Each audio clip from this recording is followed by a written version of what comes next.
दोलखाको सुन्दर पर्यटकीय नगरी जिरीको पर्यटन विकासका लागि उत्तर पूर्व भारतीय सांस्कृतिक महोत्सव नमस्ते नेपाल गरिएको छ। भारतीय सांस्कृतिक केन्द्र र भारतीय दूतावासले संयुक्त आयोजना र जिरी नगरपालिका, दोलखा उद्योग वाणिज्य संघ, जिरी शाखा र युवा सञ्जाल जिरीको सह आयोजनामा भएको सांस्कृतिक मेलामा भारतको उत्तरी क्षेत्र नागाल्यान्डमा हुने विभिन्न सांस्कृतिक कार्यक्रमहरू भारतीय कलाकारहरू टेस्टियो सिस्टरको प्रस्तुति रहेको थियो।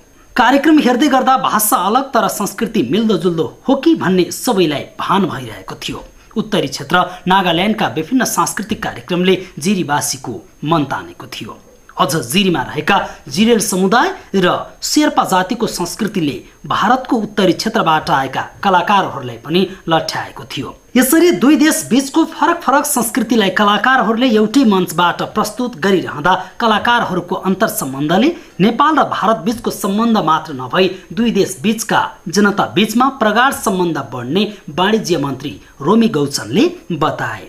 कलाकार र कलाकारहरूको बीचको अन्तर सम्बन्ध र यो यस्तो किसिमको हाम्रो कार्यक्रमले नेपाल भारतको सम्बन्ध मात्रै विकसित नहुने भएर जनता बीचको आत्मीय भाव पनि बढ्दै जाने र ती आत्मीय भावले भोलिका दिनहरूमा नेपाल भारतमा अहिलेसम्म हामीले इन्टरटेन गरेर आएको जुन सम्बन्ध छ अझ बलियो भएर जाने। 14 जनवरीदेखि 27 जनवरी 2017 सम्म काठमाडौँ, पोखरा, धरान, विराटनगर लगायत नेपालका विभिन्न 9 प्रमुख सहरहरूमा प्रस्तुत हुने कार्यक्रम जिरीमा पनि हुनुलाई जिरीवासीले विशेष महत्त्वका साथ हेरेका छन्।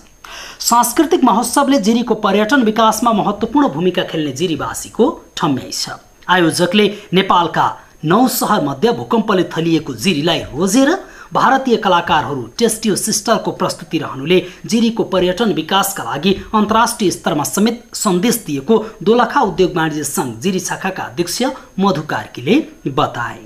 नागाल्यान्डका कलाकार मित्रहरूले जुन यहाँ जिरीमा कार्यक्रम गर्नुभयो यसले वास्तवमै जिरीमा एकदमै पर्यटन अब बिस्तारै उठ्दो अवस्थामा छ र यो चाहिँ बिस्तारै भोलिका दिनमा चाहिँ राम्रो हुनेछ भन्ने एउटा सन्देश चाहिँ हामीले अन्तर्राष्ट्रिय स्तरमा चाहिँ दिन सकेका छौँ।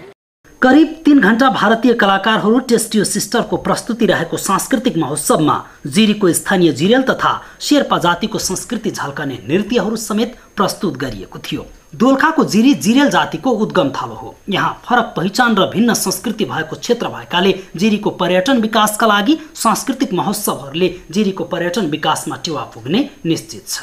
तर यस्ता संस्कृतिलाई जोगाइराख्न सम्बन्धित निकायको ध्यान केन्द्रित हुन जरुरी छ। एबिसी रिपोर्टर चन्द्र खड्का, दोलखा।